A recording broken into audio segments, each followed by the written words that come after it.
प्रश्नावली नंबर 12 पृष्ठीय क्षेत्रफल व आयतन में जो भी महत्वपूर्ण सूत्र है उनके बारे में बात करेंगे। एक क्वेश्चन या दो क्वेश्चन सूत्र से आ जाते हैं। आपको सूत्र याद होगा तो ये प्रश्नावली सॉल्व हो जाएगी, नहीं तो नहीं होगी। सबसे पहले बात करते हैं घन के बारे में। घन में पूछते हैं फलक कितने होते हैं, 6 होते हैं। घन के किनारे कितने होते हैं, 12 होते हैं। घन के शीर्ष कितने होते हैं, 8 होते हैं। जो ये कॉर्नर वाले दिख रहे हैं ना, 1 2 3 और 4, इनको क्या बोलते हैं, शीर्ष बोलते हैं। ये शीर्ष कितने होते हैं, 8 होते हैं। जो ये लाइनें होती हैं ना, इनको बोलते हैं किनारे। किनारे कितने होते हैं, 12 होते हैं। ठीक है। उसके बाद में क्वेश्चन है कि घन का क्षेत्रफल क्या होता है। घन का क्षेत्रफल होता है 6 भुजा स्क्वायर। और घन का पार्श्व पृष्ठीय क्षेत्रफल, पार्श्व मतलब वक्र पृष्ठीय क्षेत्रफल या 4 भुजाओं का क्षेत्रफल क्या होता है, 4 इंटू भुजा स्क्वायर होता है। घन के आधार का क्षेत्रफल, घन का जो आधार होता है वह क्या होता है, वर्गाकार होता है। घन का आधार पूछ ले कैसा होता है तो वर्गाकार होता है। तो वर्ग के क्षेत्रफल का सूत्र क्या होता है, भुजा स्क्वायर। तो घन का आधार भी का सूत्र क्या रहेगा, भुजा स्क्वायर। उसके बाद में पूछेंगे कि घन का विकर्ण, ये मॉडल पेपर में दिया हुआ है। घन का विकर्ण बोर्ड ने जो जारी किया था उसमें दिया हुआ है घन के विकर्ण के बारे में। घन का विकर्ण होता है भुजा √3। और घन का आयतन, घन का आयतन क्या होगा, भुजा की क्यूब। इसके बाद में हम बात करते हैं बेलन के बारे में। ये होती है बेलन की ऊंचाई, ये होती है बेलन की त्रिज्या।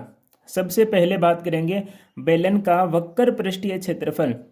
वक्र में क्या होता है, इसका आधार का क्षेत्रफल नहीं आता और ऊपर वाला भी वृत्त है उसका क्षेत्रफल नहीं आता, बीच वाला आएगा जिसको बोलेंगे वक्र।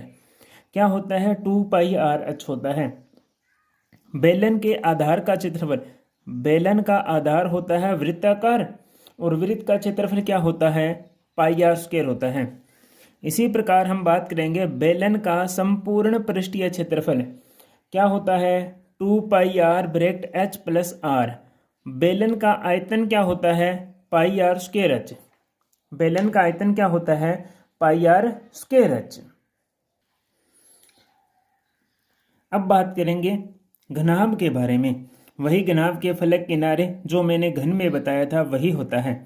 पूछते हैं घनाभ का संपूर्ण पृष्ठीय क्षेत्रफल क्या होता है, 2 लंबाई गुणा चौड़ाई प्लस चौड़ाई गुणा ऊंचाई प्लस ऊंचाई गुणा लंबाई होता है। इसी प्रकार पूछेगा घनाभ का पार्श्व पृष्ठीय क्षेत्रफल, जिसे बोलते हैं वक्र पृष्ठीय क्षेत्रफल, या बोलेगा कमरे की चारों दीवारों का क्षेत्रफल। तो दोनों ही एक ही बात है। ये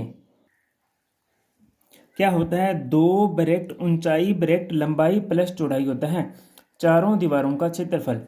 फिर बात करते हैं घनाभ के आधार। घनाभ का जो आधार होता है वह आयताकार होता है। घनाभ का आधार क्या होता है, आयताकार होता है। तो आयत का क्षेत्रफल क्या होगा, लंबाई गुणा में चौड़ाई। इसी प्रकार बात करेंगे घनाभ का आयतन। इस प्रकार का क्वेश्चन आ सकता है भी आयतन संबंधी, लंबाई गुणा चौड़ाई गुणा ऊंचाई। आपको लंबाई देगा, चौड़ाई देगा, ऊंचाई देगा। फिर बोला है घनाभ का विकर्ण की लंबाई क्या होता है, अंडर रूट में लंबाई की स्क्वायर प्लस चौड़ाई की स्क्वायर प्लस ऊंचाई की स्क्वायर। ये अंडर रूट में होता है घनाभ के विकर्ण की लंबाई। तो आपको LBH तीनों का मान देगा, आपको विकर्ण की लंबाई ज्ञात करनी है, आराम से कर लोगे। फिर बात करते हैं शंकु। ये होती है शंकु की ऊंचाई, ठीक है। और जो ये होती है इसको बोलते हैं शंकु की तिर्यक ऊंचाई, जिसे L बोलते हैं, ठीक है। और ये क्या होता है, आधार। शंकु का आधार भी वृत्ताकार होता है। शंकु का जो आधार है वह कौन सा होता है, वृत्ताकार होता है। और वृत्त की त्रिज्या क्या होती है, R। वृत्त की त्रिज्या को किससे बोलते हैं, R से लिखते हैं। तो सबसे पहले बात करेंगे शंकु का वक्र पृष्ठीय क्षेत्रफल। वक्र में जो ये आधार दिया हुआ है इसको शामिल नहीं करेंगे। जब भी शंकु का वक्र पृष्ठीय क्षेत्रफल ज्ञात करेंगे, जो ये आधार दिया हुआ है इसको शामिल नहीं करेंगे, ऊपर वाला भाग की बात करेंगे। तो क्या होगा, πrl होगा।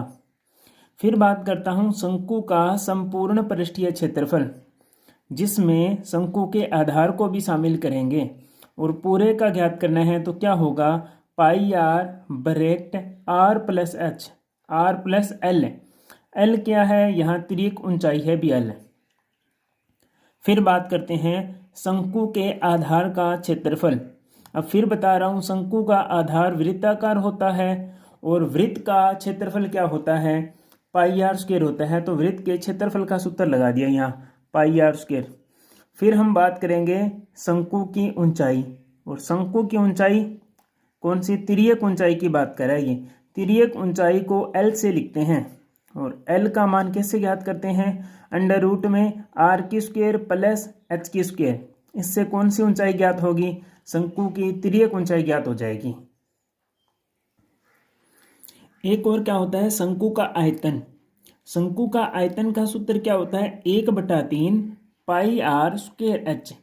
शंकु का आयतन क्या होता है, 1/3 पाई आर स्क्वायर एच होता है। उसके बाद में अपने सिलेबस में क्या दे रखा है, गोला दे रखा है। वृत्त या अर्धवृत्त के व्यास के x को मानकर उसके चारों ओर चक्कर लगाने पर ठोस बनता है, उसे गोला कहते हैं। ये इस प्रकार एक ठोस आकृति बनी है जिसे हम क्या बोलेंगे, गोला बोलेंगे। ये आर क्या दे रखी है, ठोस आकृति की त्रिज्या दे रखी है आर। तो इसमें क्या सूत्र है, गोले का पृष्ठीय क्षेत्रफल, और गोले का पृष्ठीय क्षेत्रफल क्या होता है, 4 पाई आर स्क्वायर, या गोले का संपूर्ण पृष्ठीय क्षेत्रफल। आगे क्या है, गोले का आयतन। गोले का आयतन का सूत्र होता है 4/3 पाई आर क्यूब होता है। आगे बात करेंगे अर्धगोले के बारे में। अर्धगोले का वक्र पृष्ठीय क्षेत्रफल क्या होता है, 2 पाई आर स्क्वायर होता है।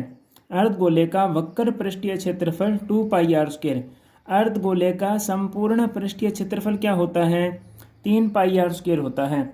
और अर्धगोले का आयतन क्या होता है, 2/3 पाई आर क्यूब होता है, 2/3 पाई आर क्यूब। व्यास बराबर त्रिज्या को 2 से गुणा करने पर व्यास आता है।